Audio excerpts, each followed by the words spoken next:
Bon, on va y aller, donc on va clore cette journée. Je remercie les organisateurs de m'avoir associé à cette très belle journée, donc cette transversalité.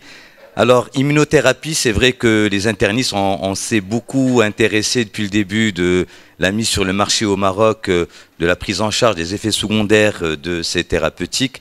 On a l'habitude de parler des toxicités digestives, pulmonaires, cutanées, et très peu du fait de l'incidence de la toxicité cardiaque. Mais on sait que la mortalité est beaucoup plus importante. Donc, merci beaucoup, Dr Salem, de vous être associé à nous pour nous parler de cette toxicité cardiaque des immunothérapies. Merci à vous. Merci en tout cas de m'avoir invité. C'est toujours un très grand plaisir de venir voir les collègues marocains extrêmement motivés avec toujours plein de bonnes questions. Donc ça, c'est toujours un plaisir. Donc je vais vous montrer des travaux pour le moment aussi non publiés pour faire un peu une update par rapport à il y a 3 mois quand on était venu vous voir, reprendre un peu l'état des lieux pour ceux qui n'étaient pas forcément là sur les toxicités de l'immunothérapie et développer sur les nouveautés, plus ou moins publiées de notre équipe. Donc l'immunothérapie, juste une petite question avant que je commence, vous en avez beaucoup ou pas au Maroc, que je comprenne un peu la prescription, elle est commune ou il y en a régulièrement ou... Oui, les oncologues, c'est quelque chose d'assez routinier, je pense, depuis 4-5 ans au Maroc. Donc, voilà.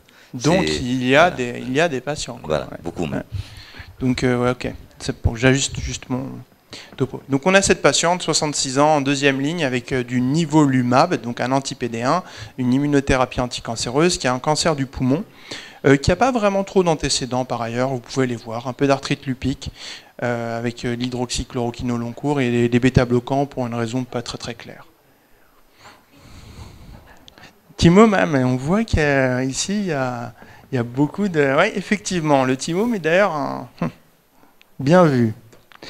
Et donc, l'immunothérapie, comment ça marche? Le principe de l'immunothérapie, c'est juste de restaurer l'activité du lymphocyte T, ce gendarme, pour aller tuer la cellule cancéreuse. Alors, le lymphocyte T et la cellule cancéreuse, en fait, elle est très très intelligente, elle essaie d'échapper au système. Elle échappe au système en fabriquant PDL1, qui est en fait son passeport diplomatique, qui va lui permettre de traverser toutes les frontières et de survivre aux cellules T gendarmes pour venir le tuer, en allant se fixer sur PD1 et provoquer une allergie du lymphocyte T. Ça, c'est au niveau périphérique. Donc on peut imaginer très bien que quand on inhibe PD1 et ou PDL1, cette interaction ne se fait plus, et donc le passeport diplomatique devient caduc. Donc le lymphocyte T récupère son activité anticancéreuse. D'un autre côté, au niveau central, pour que le lymphocyte T soit actif, il faut qu'on lui donne la cible. Et donc ça, c'est le TCR qui fait ça, le récepteur T, avec l'antigène qui est présenté par le MHC.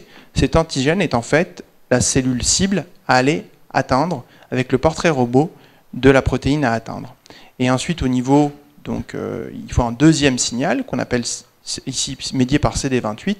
Pour que le lymphocyte T soit pleinement actif une fois qu'il a le portrait robot de ce qu'il doit tuer, il faut qu'il soit déverrouillé littéralement. Et c'est cette interaction entre CD80 et CD86 qui est le second signal d'activation. Alors on a des lymphocytes T autoréactifs énormément dans l'organisme pour aller se battre contre toutes les agressions qu'on va subir, tous les pathogènes qu'on va subir. Et donc on a endémiquement plein de lymphocytes T autoréactifs très différents, avec plein de reconnaissances antigéniques différentes. Mais pour empêcher qu'on tue tout et n'importe quoi avec ça, ils sont le plus souvent contre-régulés par CTLA4 qui est ici, qui contrôle et qui régule tous ces lymphocytes T. Donc pour réactiver encore plus le système, quand on inhibe CTLA4, on favorise l'interaction CD28, CD80, CD86, et ces lymphocytes T autoréactifs vont pouvoir se réveiller et être plus activés. Donc quand on combine un anti-CTLA4 et un anti-PD1, PDL1, qu'est-ce qu'on fait? On réveille globalement le système immunitaire pour aller tuer la cellule tumorale. Alors, donc ça, c'est comment ça marche pour le cancer. Donc c'était vraiment la révolution thérapeutique en médecine en général. C'est-à-dire que, peut-être, on pense que c'est pour l'oncologie, mais en réalité, sur la dernière décennie, au-delà des problèmes de Covid, c'était la révolution en médecine. Donc les oncologues, en fait, vivent sur cette révolution médicale, très au-delà de la cardiologie, où finalement on a fait des petites avancées marginales sur les 10 dernières années, alors que là, c'était vraiment révolutionnaire. Donc le prix Nobel, bien évidemment, est revenu aux personnes qui ont découvert ces pathways-là en 2018. Ils ont commencé avec la tumeur la plus immunogène, le mélanome, en 2011. Puis aujourd'hui, on a plus de 20 différents types de cancers qui répondent à l'immunothérapie, et donc une prescription extrêmement large. Plus de 50% des patients cancéreux sont aujourd'hui éligibles à l'immunothérapie.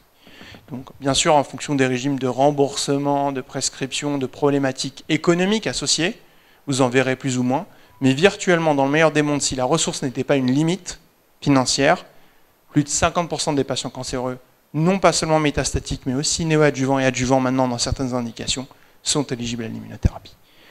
Donc virtuellement, tous les patients cancéreux presque un jour.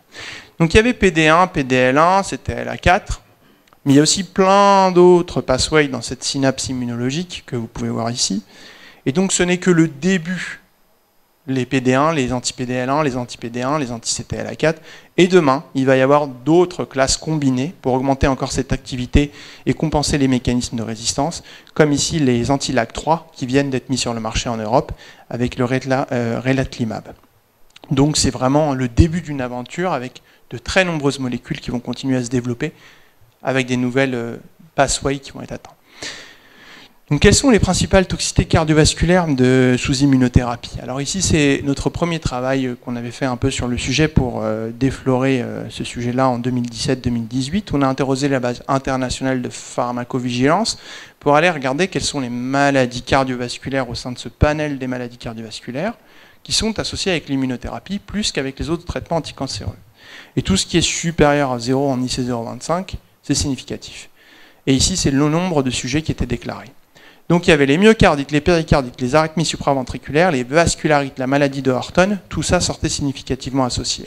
Et tout le reste, pas. Finalement, ça colle. Tout ce qui se termine par itis, it, est associé. Toutes les tuniques du système cardiovasculaire avec it est associé et le reste ne l'est pas. Du moins dans cette première analyse. Donc c'était la première description des toxicités potentielles. Et quand on a essayé d'identifier les facteurs de risque, est-ce que CTLA4, PD1 en monothérapie, la combinaison d'un anti-CTLA4 et d'un anti-PD1 sont plus associés que des monothérapies? On pouvait mettre en évidence que les myocardites étaient plus souvent rapportés sous les anti-PD1 versus les anti-CTLA4 en monothérapie, mais que la combinaison d'un anti-CTLA4 et d'un anti-PD1, qui va augmenter l'efficacité anticancéreuse, malheureusement aussi, est associée encore à un surrisque de myocardite. Et les péricardites, c'était aussi plutôt anti-PD1, et la maladie de Horton, à l'inverse, c'était plutôt anti-CTLA4. Est-ce que ce sont les mêmes maladies? Les patients qui arrivent avec la myocardite, la vascularite, le péricardite, tout ça en même temps? Non, pas du tout. Mais pourquoi? C'est logique. Le lymphocyte T, il va reconnaître un antigène, et le péricarde, le myocarde, l'endocarde, ce ne sont pas les mêmes substrats embryologiques, ce ne sont pas les mêmes antigènes qui sont reconnus. Donc ce lymphocyte T armé qui va aller tuer des cellules qui portent un antigène, ce n'est pas les mêmes antigènes au niveau du myocarde, du vasculaire et du péricarde. Donc ça s'overlappe très peu. Ça survient quand? Combien de temps faut activer le système immunitaire une fois que tu as mis l'immunothérapie? 15 jours, 3 semaines. On commence à avoir une activation du système immunitaire qui met un peu de temps. C'est là où on commence à avoir les emmerdes. Donc dans les 3 premiers mois, et particulièrement dans le premier mois après l'immunothérapie, après la première ou la seconde dose, le système s'active. À ce moment-là, on commence à mettre en évidence les toxicités. Donc c'est généralement, finalement, j'ai ou j'ai pas cette cellule T autoréactive contre moi-même présente en moi, que je vais déverrouiller, et soit je l'ai, ça va se voir très très vite, soit je ne l'ai pas, ça passe. C'est un peu comme ça. Après, il y a les toxicités au plus long cours qui vont probablement respecter d'autres mécanismes d'action et disséqués qu'on découvrira peut-être plus tard afin de les identifier. Mais aujourd'hui, dans la forme caractéristique clinique, c'est vraiment les formes, en tout cas fulminantes, sont celles qui surviennent très rapidement après l'introduction. Donc vraiment une vigilance extrême à avoir dans les 3 premiers mois, particulièrement après la première et la deuxième dose.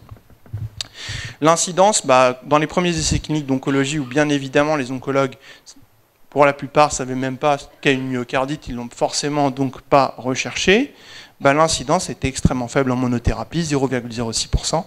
En combinaison d'anti-CTLA4 et d'anti-PD1, 0,27%.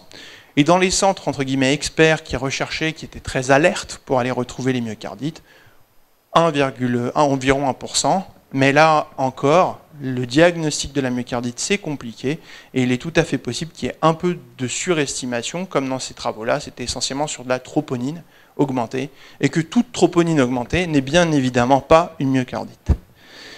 En termes d'incidence, en termes de confirmation un peu plus tard, une méta-analyse récente des collègues de Caen en France, qui ont recherché et screené toutes ces maladies cardiovasculaires et leurs surrisques associés au placebo versus immunothérapie.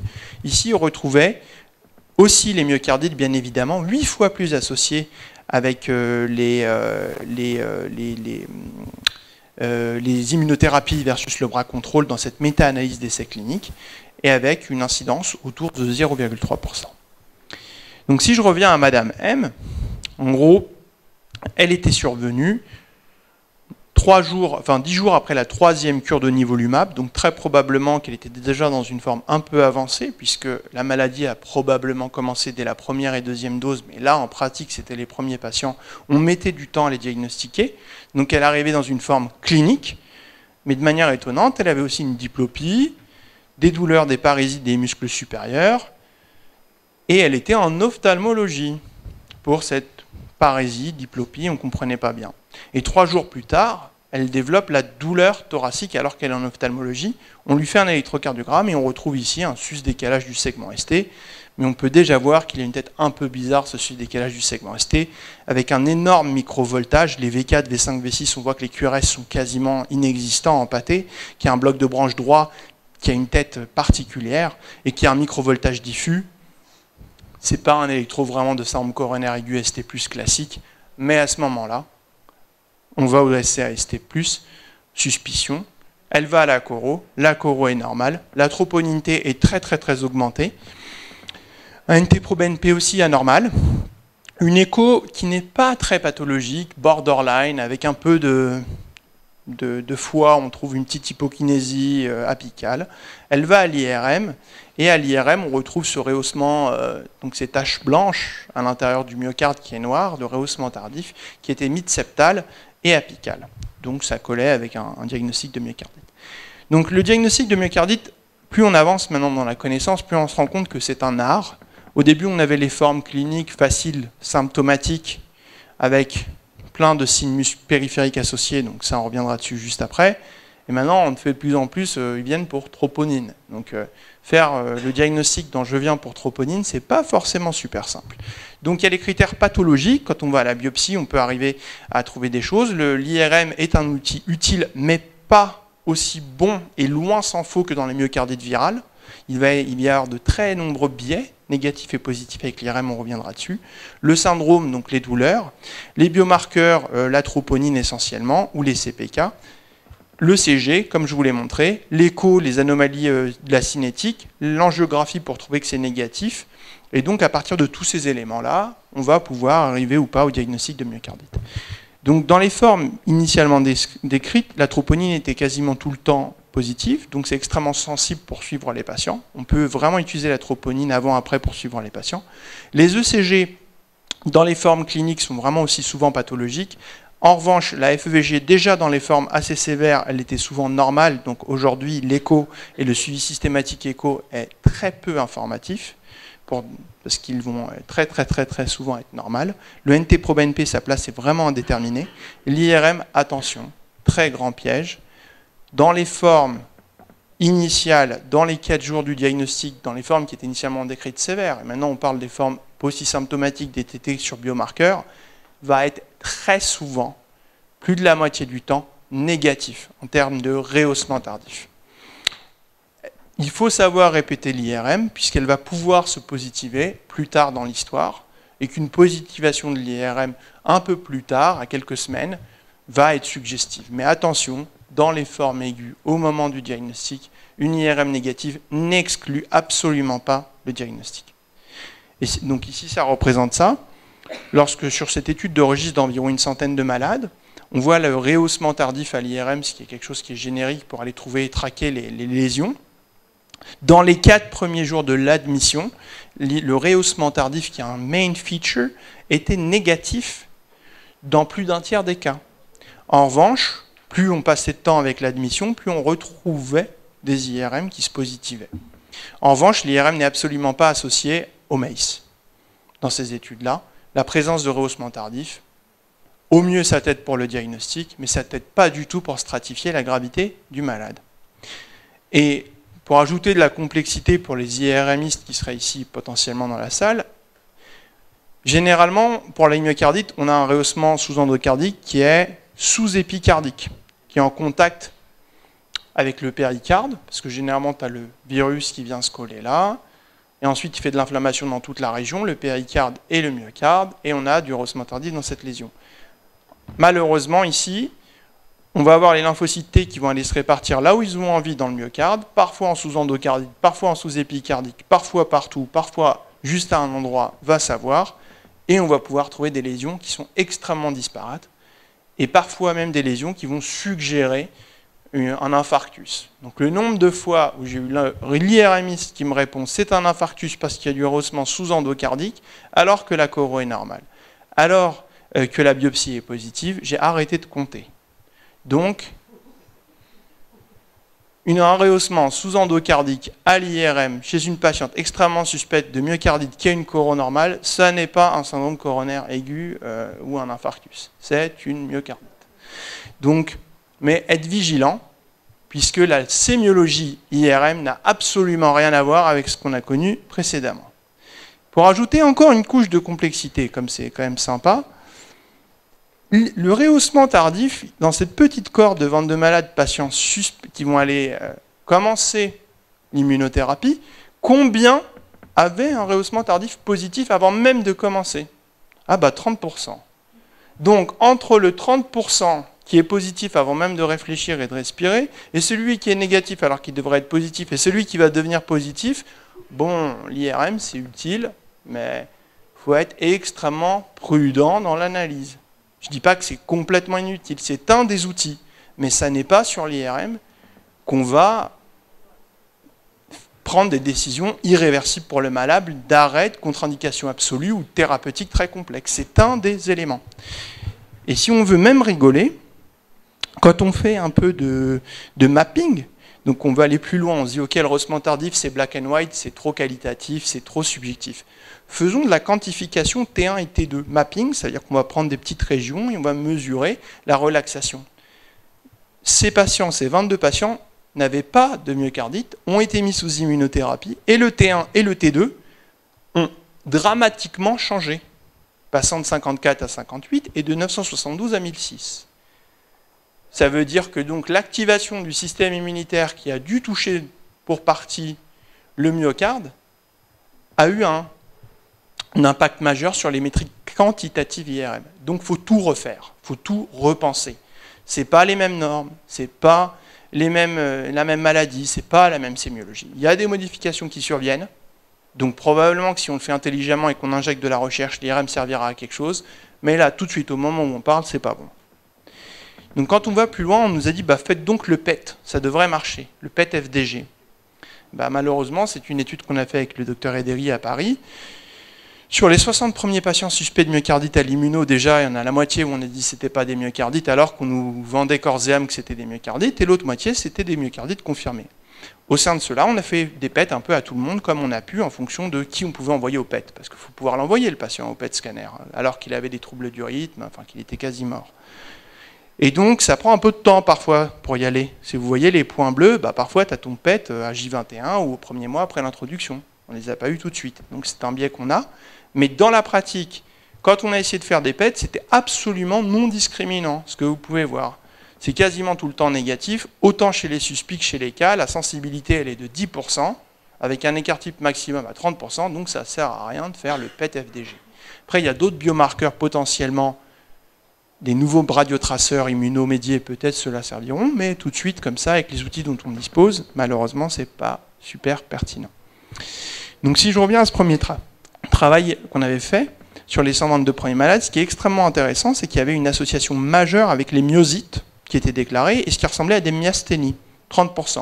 Et il faut se dire que c'était des cardiologues et des pharmacologues qui rapportaient. Donc pour qu'il aille rapporter une myosite, le pharmacologue ou le cardiologue, il faut quand même faut y aller. Donc il fallait que ça soit vraiment super symptomatique, qu'il y pense. C'est-à-dire que virtuellement, moi quand j'ai vu ces résultats, j'ai fait ouais, c'est peut-être 100% des malades en fait. Pour qu'on en dise 30%, c'est qu'il y en a peut-être, voilà, quand on ne connaît pas et qu'on ne cherche pas. Et donc 50% de mortalité, une ou deux doses médianes pour y arriver, souvent associées à des hépatites, donc jamais vraiment tout seul, souvent donc, hépatite et myosite, ça va vous aider pour le diagnostic beaucoup plus que l'IRM. Et les formes fatales, ça va être le versant rythmique, la moitié, le versant insuffisance cardiaque, l'autre moitié. Et quand on fait les électromyogrammes, c'est myogène. Donc en termes de myosite, est-ce que la myosite c'est grave? Ce travail qu'on avait fait aussi avec nos collègues de la Pitié, Yves Allenbach, et donc on pouvait voir que quand les myosites à l'immuno étaient associés à des myocardites, eh bien la mortalité était autour de 50%. Quand les myosites étaient associés à des signes de myasthénie, c'était 25%, et quand c'était des signes périphériques de myosite isolés, c'était plutôt 10%. Donc effectivement, la coagrégation de signes périphériques de myosite avec des signes cliniques de myocardite, ça stratifiait sur des patients les plus à risque. Donc si on repart sur la physiopathe, pourquoi c'est associé? En fait, c'est pas du tout illogique. Et en fait, il y a un Nature publié il n'y a même pas 2 semaines sur le sujet qui nous permet vraiment d'avancer. C'est qu'à la fin, ce que vous voyez à gauche, c'est les tranches de steak normales d'une biopsie cardiaque normale. Mais chez les patients qui sont morts de myocardite à l'immuno à l'autopsie, ce que vous voyez, c'est plein de petits points noirs, là, partout, des lymphocytes qui ont en fait complètement détruit le myocarde et les muscles périphériques. Ça a détruit ces muscles, mais en fait, c'était un lymphocyte T autoréactif qui reconnaissait un antigène commun aux muscles périphériques et au myocarde qui s'appelle l'alpha-myosine. Donc en fait, ce n'est pas une myocardite, c'est un mauvais mot, c'est une myotoxicité. Ton lymphocyte T autoréactif, tu le réactives contre la myosine et ça va flinguer tout ce qui contient de la myosine, incluant le cœur et les muscles périphériques. Et ce qui se rapproche le plus de cette maladie, pour nous cardiologues, c'est le rejet aigu cellulaire. Mais ce n'est pas tout à fait la même chose. Dans les myocardites à l'immuno, on va avoir beaucoup plus de macrophages, donc CD68 sur CD3 sur le lymphocyte, donc beaucoup plus de macrophages que de lymphocytes, et une expression de PDL1 qui va être très majeure dans ces myocardites versus les rejets aigus cellulaires. Donc on peut s'aiguiller du rejet aigu cellulaire pour les thérapeutiques à envisager, mais ce n'est pas tout à fait la même chose non plus. Donc si on retourne à Madame M, nous à l'époque, c'était notre première patiente, on n'est pas allé à la biopsie cardiaque, on est allé à la biopsie musculaire. Comme elle avait des CK extrêmement augmentés, qu'elle avait des signes musculaires périphériques, eh bien ça n'a pas loupé. En plus, la biopsie musculaire, c'est des steaks de 3 cm, la biopsie cardiaque, c'est 3 mm. Donc juste pas la même échelle pour aller traquer nos trucs. Et là, on a retrouvé plein de lymphocytes, ces petits points noirs que vous voyez, avec CD68, plein de macrophages, CD3, des lymphocytes, CD3, CD4, un infiltrat macrophage et lymphocytes qui tuaient tous les muscles. Donc les recos thérapeutiques, elles ont juste changé peut-être 15 fois depuis 2017. Donc on comprend bien que rien de ce qui est écrit ici n'est gravé dans le marbre. C'est des recommandations qui vont encore changer, probablement très rapidement, mais c'est ce qui aujourd'hui est recommandé. Donc les premiers cas rapportés, c'était les plus graves, les plus sévères. Donc les oncologues ont dit, bon bah maintenant, les grades 1, même les grades 1 qui sont supposés être minimes, on arrête tout, on les envoie en USIC, plus d'immuno, on ne réfléchit pas. Et ensuite, si jamais le biomarqueur isolé que de la troponine toute seule est stable, peut-être et que tout rentre dans l'ordre et qu'on pense que ça n'est pas associé à l'immunothérapie, que c'était en fait autre chose, peut-être on peut rechallenger. Par contre, dès qu'il y avait un peu de symptômes, c'est fini. L'immuno, au revoir, on ne donne plus jamais. Et chez tout le monde, on met des corticoïdes.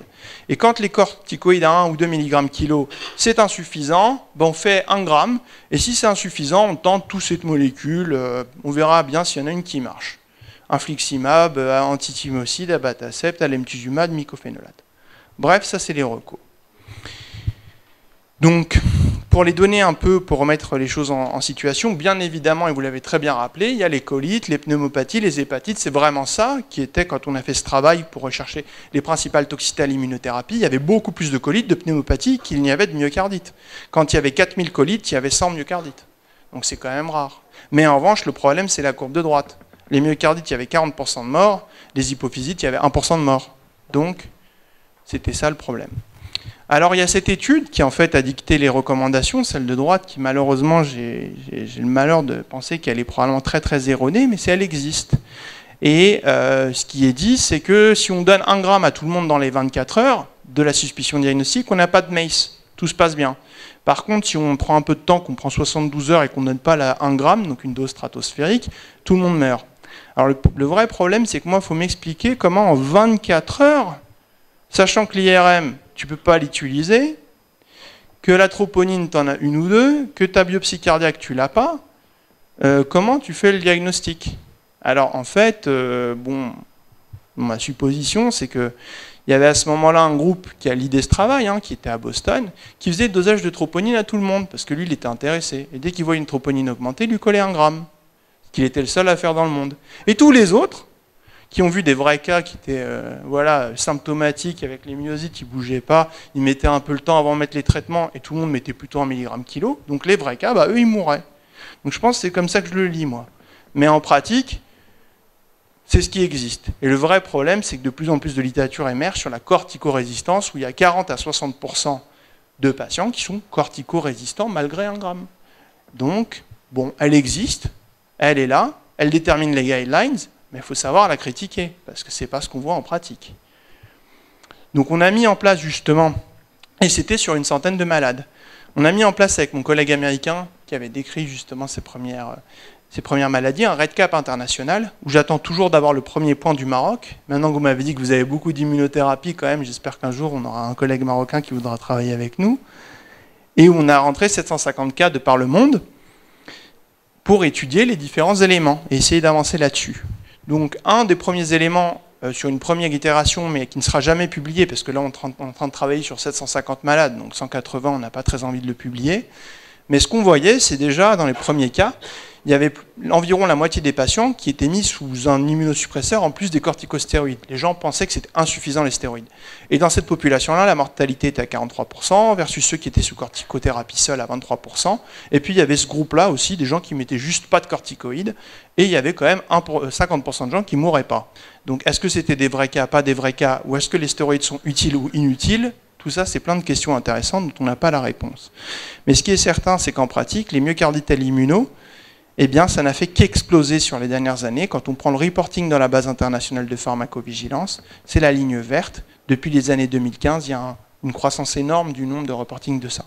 Et ça représente probablement, aujourd'hui avec les vaccins Covid, on a le problème des myocardites Covid, enfin du vaccin, qui est aujourd'hui un problème le plus prévalent parce que tout le monde a été vacciné. Mais au-delà de ça, une fois ce problème-là résolu, ça sera probablement la première cause de myocardite médicamenteuse dans les années à venir. Et en revanche, lorsqu'on regarde ici la mortalité dans cette base internationale de pharmacovigilance, la première, ce dont je vous avais parlé, une quarantaine, cinquantaine de %, et aujourd'hui, malgré l'utilisation massive de corticostéroïdes à très forte dose, parce que toutes les recos le disent, on est quand même encore autour de 27% de morts. En termes d'électro, c'est vraiment critiquissime. C'est pour ça que je pense que c'est vraiment important comme message de faire l'électro avant l'immunothérapie, parce que ça va nous servir de base. C'est-à-dire que même si l'oncologue il ne sait pas le lire, il le fait. Parce que derrière, s'il y a le moins de pépins, on va pouvoir comparer. Et ce qui se passe, c'est qu'il y a beaucoup de modifications qui sont significatives, donc c'est à partir de ce REDCap international. Le QRS dans les formes symptomatiques va s'allonger, il va y avoir des blocs de branches qui vont apparaître, l'amplitude du QRS va diminuer, on va avoir des microvoltages qui apparaissent, très caractéristiques, et le QT va s'allonger. Et en plus, plein de PVC, plein d'extrasystoles ventriculaires. Donc si vous voyez sur votre électro qui arrive plein d'extrasystoles ventriculaires, ça sent pas bon. Donc PVC, il y en a un paquet, le patient est plus tachycarde qu'à la base. Il y a des anomalies de la repolarisation qui collent en fait avec les troubles conductifs et le microvoltage. C'est un peu comme une polynévrite du cœur. Les macrophages représentent 80% de la conduction auriculo-ventriculaire.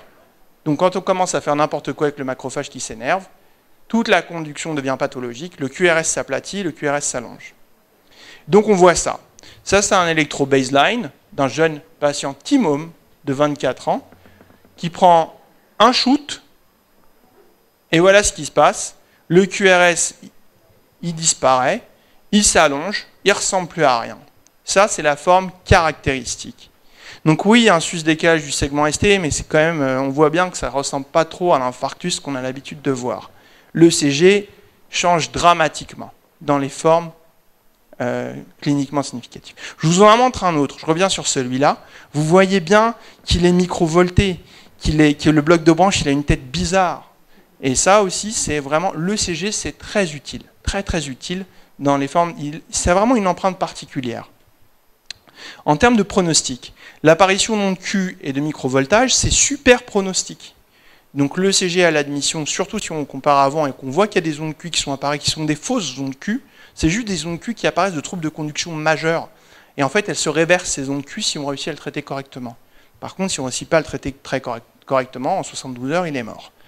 Donc, ondes Q et microvoltage, c'est super pronostic quand on voit ça. Et les patients, il faut les télémétrer dans les formes symptomatiques. Si on voit des arythmies ventriculaires ou des troubles conductifs de haut degré, là aussi, c'est super pronostic en termes de mortalité. Donc, en termes de traitement, je vais avancer un peu.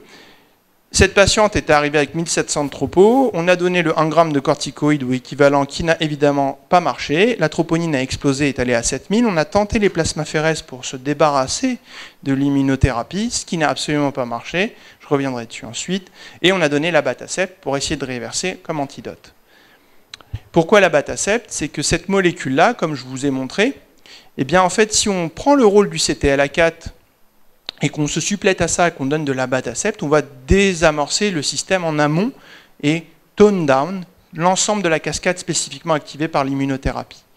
Là-bas, et le belatacept va se fixer sur CD80, CD86, le lymphocyte T ne va plus pouvoir avoir les fonds released pour aller s'activer, il va donc se calmer, et donc ainsi de suite. Mais ça met un peu de temps. Donc on a testé ça dans un modèle de souris animal où on jouait avec CTLA4 et PD1. Bref, ce modèle de souris, la courbe ici en rouge, c'était les souris qui mouraient de myocardite. Donc on avait ce modèle de souris qui mourait de myocardite avec plein de lymphocytes T, CD8 et plein de lymphocytes CD4 sur lequel on pouvait tester l'abatacept. Et sans abatacept, c'est la courbe rouge, avec abatacept, c'est la courbe verte. Le problème, c'est que pour se débarrasser de l'infiltrat immunitaire, ça ne se fait pas tout de suite. Il faut 14 weeks, donc quelques mois. Donc chez les patients très avancés, les doses qu'on donne sont très importantes pour essayer d'accélérer ce processus, mais l'effet n'est pas immédiat. Donc il faut pouvoir donner autre chose. Donc là, je vais vous montrer ce qui n'est pas encore publié, qui est la suite de l'affaire. Donc sur 69 patients consécutifs, il y en a la moitié, on a dit, c'est pas des myocardites, et l'autre, 40, chez qui on a dit, c'est des myocardites. Mais on n'a pas dit, toutes les myocardites, c'est la même chose. Il y a les myocardites grade 1, c'est juste une troponine augmentée, le patient n'a rien demandé à personne, l'ECG est normal, tout est normal. Il y a le patient polysymptomatique, on ne sait pas trop, il a un peu de dyspnée ou pas, c'est pas très clair. Le patient sévère, qui va avoir des arythmies ventriculaires, des BAV, des insuffisances cardiaques, c'est clair, et life-threatening, il est quasiment mort. Donc tout n'est pas pareil. Alors sur ces premiers 10 patients, on a tenté les corticostéroïdes à 1 g chez tout le monde, et on a fait la plasmaphérèse, puisque chez 8, ça ne marchait pas. Donc 80% juste ne répondaient pas aux corticostéroïdes à haute dose. Et comme la plasmaphérèse non plus ne marchait pas, on a testé l'abatacept, mais vraiment en décalé dans le temps. Et ce qu'on a pu voir, c'est qu'au lieu d'avoir... on a eu 3 morts du cœur. C'était pas super, mais chez certains, ça commençait à marcher. On sentait qu'il y avait un petit effet. Et on a commencé à découvrir une autre forme de mortalité, qui était le patient ne mourait plus du cœur, mais il avait une hypercapnie, un BNP normal, une FEVG normale, et il respirait comme une patate, et il mourait. Donc on allait à l'autopsie, et ce qu'on a trouvé, c'est que c'était toujours les muscles périphériques, le diaphragme, qui était flingué. Donc oui, pour réverser le cœur, les troubles du rythme, la FEVG, mais comme les atteintes des muscles respiratoires mettent beaucoup plus de temps à rentrer dans l'ordre, c'est comme quand on a la fracture de je ne sais pas où, il faut attendre du temps pour refaire son muscle, c'est pareil pour le muscle respiratoire, et que si on ne fait pas la VNI et si on ne supplète pas cette insuffisance respiratoire musculaire, on va avoir la mort. Donc on a appris de nos erreurs. On a aussi arrêté de faire les plasmaphérèses, parce qu'on s'est rendu compte que oui, les plasmaphérèses, là, les deux lignes ici, ça permet de se débarrasser des concentrations circulantes d'une partie des circulations circulantes de nivolumab et d'ipilimumab, mais pour que la cellule T soit à nouveau libérée et à nouveau calme, il faut 4 mois. On n'a pas 4 mois, donc ça ne sert à rien. Donc, on a arrêté de perdre du temps à faire les plasmaphérèses. Et numéro 2, c'était une observation clinique, on voyait que les patients après une dose d'abatacept s'amélioraient, le CG s'améliorait, quelques heures après, jours, puis en fait, ça se dégradait super vite. Et la prochaine dose, supposément, c'était 15 jours. Donc il y avait un petit souci aussi dans la consommation. On s'est dit, on va commencer à traquer ce récepteur-là, combien il est occupé ou pas. CD80, CD86 sur les monocytes circulants, pour essayer d'ajuster nos doses, pour obtenir plus de 80% de saturation. Et donc c'est ce qu'on a fait par la suite.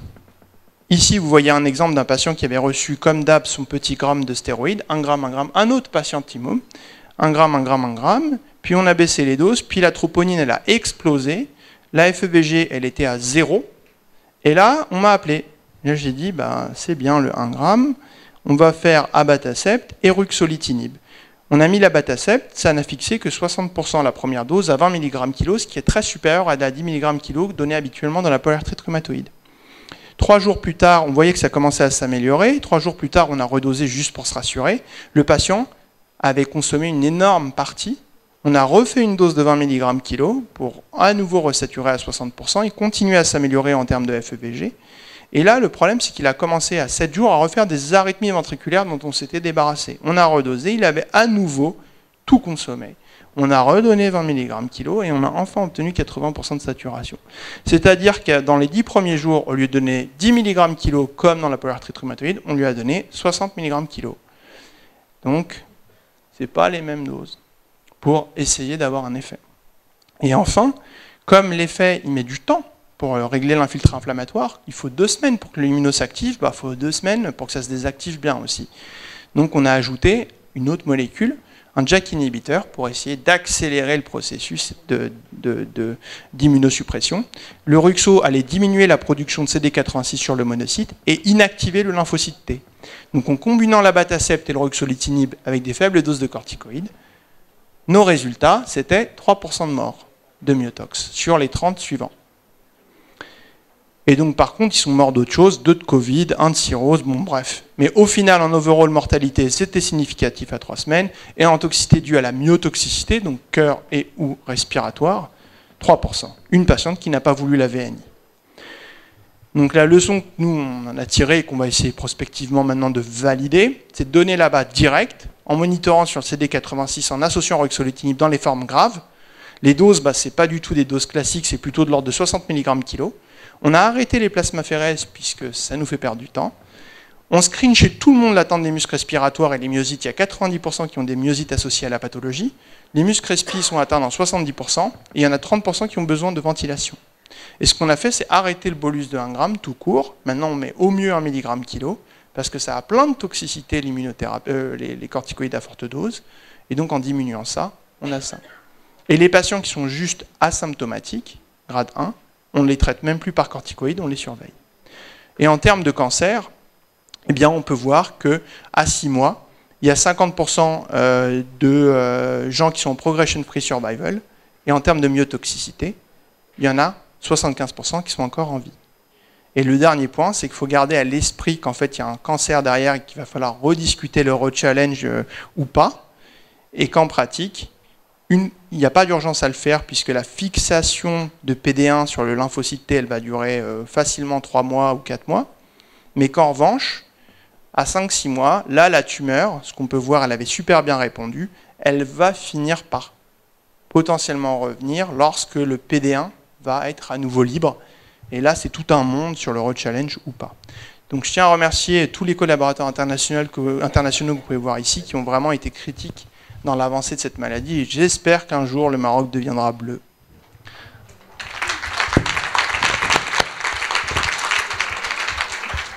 Merci Joëlie pour cette présentation à la fois exhaustive, actualisée et passionnante. On partage beaucoup de nos échanges et beaucoup sont sur cette diapositive. Je vous propose d'organiser la discussion peut-être en 2 temps, une partie sur la partie diagnostic, puisque tu as eu beaucoup de messages pour simplifier, peut-être une place prédominante pour l'électrocardiogramme, la troponine, et une méfiance légitime vis-à-vis de l'IRM, au moins dans les premiers jours. Et peut-être une deuxième partie qu'on abordera avec les questions sur la prise en charge thérapeutique, parce qu'il y a beaucoup de messages importants dans ce que tu as dit. L'intensification du traitement à la place des corticoïdes un peu en retrait, l'introduction de nouvelles molécules, et un monitoring non seulement de la réponse biologique, mais aussi évidemment du muscle diaphragmatique. Est-ce qu'il y a tout d'abord des questions sur la partie diagnostique, des choses que vous voudriez poser à Joëlie Salem sur comment fait-on le diagnostic de myocardite sous immunothérapie? Il y a Mathilde au fond de la salle. Est-ce qu'on peut donner un micro au fond de la salle, s'il vous plaît, si c'est possible?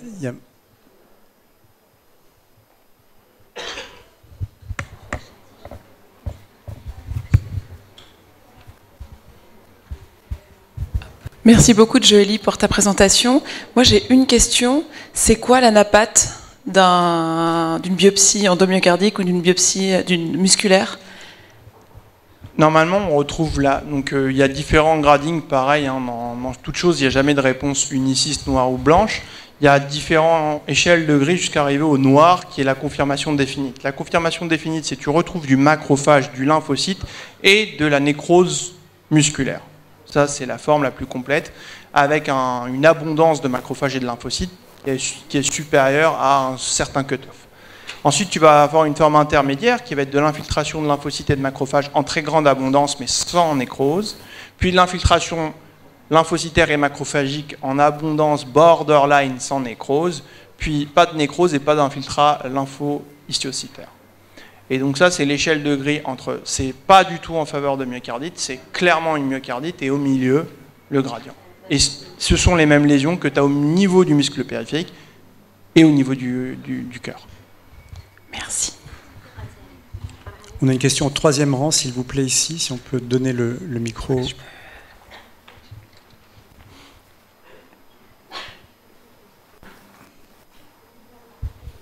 Merci beaucoup pour votre topo très intéressant.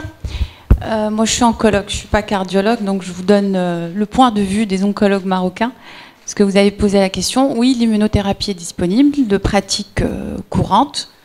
Évidemment, avec les problèmes de remboursement de coûts, etc., comme en France d'ailleurs, on n'a pas un gros recul.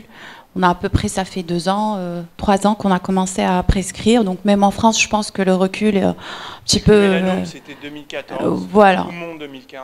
Voilà, donc le recul n'est pas très important. Et évidemment, comme vous l'avez bien montré, on voit plus les autres toxicités qui sont plus fréquentes, les endocrinopathies, les toxicités cutanées, les pneumopathies interstitielles. Personnellement, j'ai jamais vu de myocardite, mais il faut dire que ces 2 dernières années, on a démarré la prescription de l'immunothérapie. Il y a aussi le problème du Covid. Donc, au bout d'un moment, c'est un petit peu...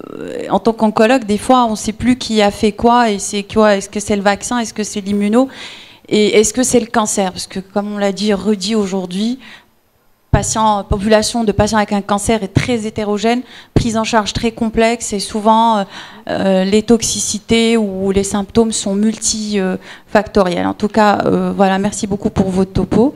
Et donc, en conclusion, si j'ai bien compris, c'est la corticothérapie pour l'instant. De toute façon, les 2 molécules dont vous avez parlé, ne sont pas disponibles au Maroc, et je suppose, voilà, et ça sert à rien. Donc, voilà, merci beaucoup. Bah non, mais c'est très bien. La seule nuance, c'est-à-dire, c'est vraiment faites gaffe pour le diagnostic au moins, pour ne pas réfuter à tort.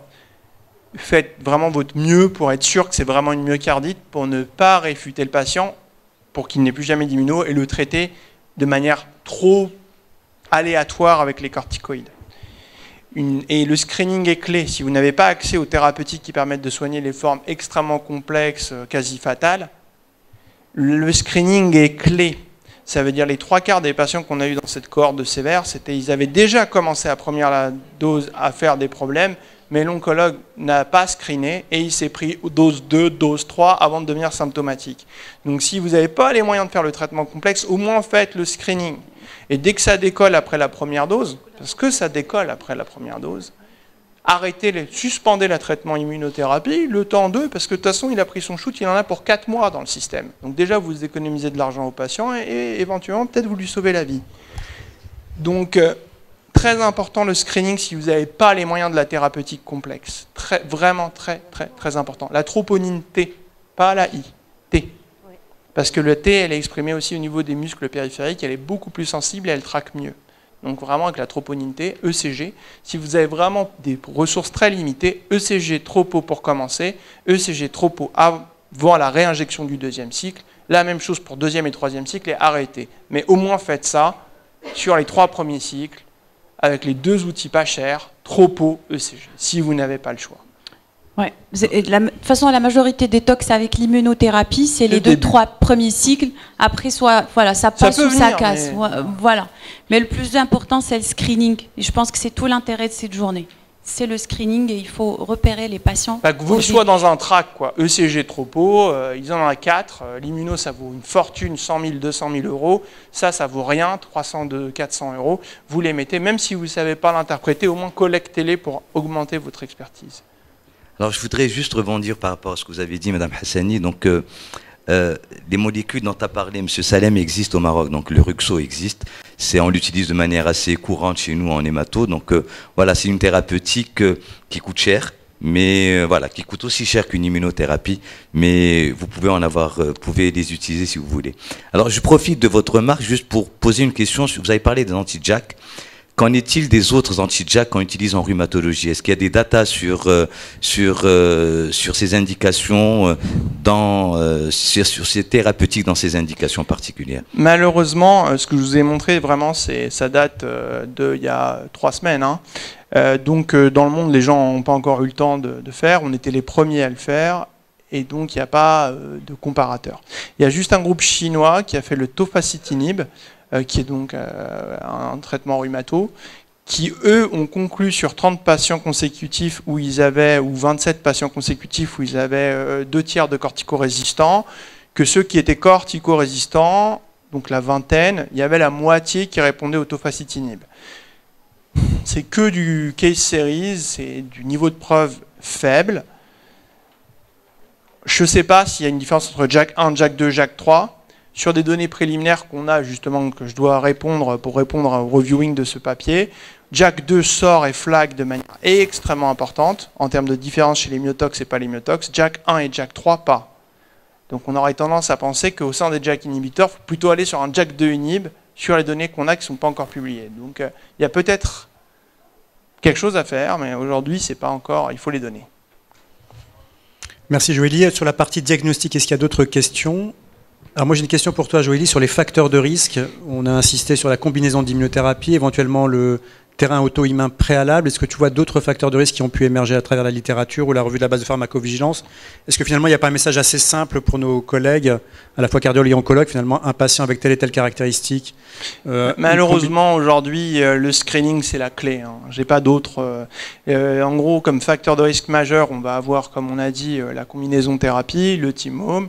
Et donc le terrain auto-immun, mais derrière l'âge peut-être une tendance mais très faible d'impact les patients les plus âgés, le genre ça sort pas vraiment, les combinaisons avec les autres traitements type anti-angiogénique et anthracycline, moi je sais pas très bien si c'est juste que les gens diagnostiquent à tort et à travers des myocardites puisque sous anthracycline la troponine va monter ou sous anti-angiogénique, est-ce que c'était vraiment des myocardites ou juste un surdiagnostic d'un autre traitement concomitant qui est cardiotoxique? Donc tout ça reste à établir. Mais ça, c'est pas de réponse claire. Très bien. Sur la partie thérapeutique, s'il n'y a plus de questions sur la partie diagnostique, est-ce que vous avez des questions pour Joëlie? C'est bon. Alors moi j'ai une autre question pour toi. On a l'impression qu'évidemment le système humain est réactivé, il doit probablement se réactiver dès la première dose finalement. Est-ce que lorsqu'on le regarde dans le registre, les patients qui sont diagnostiqués à la 3e dose, à la 2e dose ou à la première dose ont des présentations cliniques, pronostics différentes ou tu peux avoir une... On ne peut pas encore répondre à ça, mais ceux que nous on a vu dans notre expérience, c'est clair que dès la première dose, en fait, ceux qui sont rattrapés à la 3e et la 4e dose, ils avaient déjà des problèmes dès la première dose. Après, au sein de ceux qui ont des problèmes après la première dose, il y a 2 groupes. Il y a ceux qui sont explosifs dès la première dose, qui juste explosent avant même que tu aies le temps de faire le screening, qui à J10 viennent en dysfonction VGC vérissime. Ceux-là, franchement, aujourd'hui... Soit tu les mets dans un centre expert et tu mets les bons traitements et les gens ont l'habitude de faire et il a une chance, sinon il est mort. Même avec les corticoïdes à forte dose. Heureusement, c'est très rare. Et sinon, il y a ceux qui sont intermédiaires dans l'échelle de gris, qui après la première dose commencent à faire un peu de symptômes foireux, que l'oncologue a négligé, a réinjecté, qui a redégradé le coup d'après, parce que pas pris en charge et réinjection dans le système d'une petite bille de monnaie. Donc ça, c'est, je dirais, 80-90% des myocardites vont se présenter sur une forme non fulminante d'emblée après la première dose. Il y a ceux qui n'ont vraiment pas de bol, une dose, ils explosent en 10 jours. Merci Joëlie. Est-ce que vous avez d'autres questions? Une dernière question dans l'audience avant qu'on conclue cette belle journée de cardio-onco. Peut-être je laisse la parole à Asna pour conclure cette journée.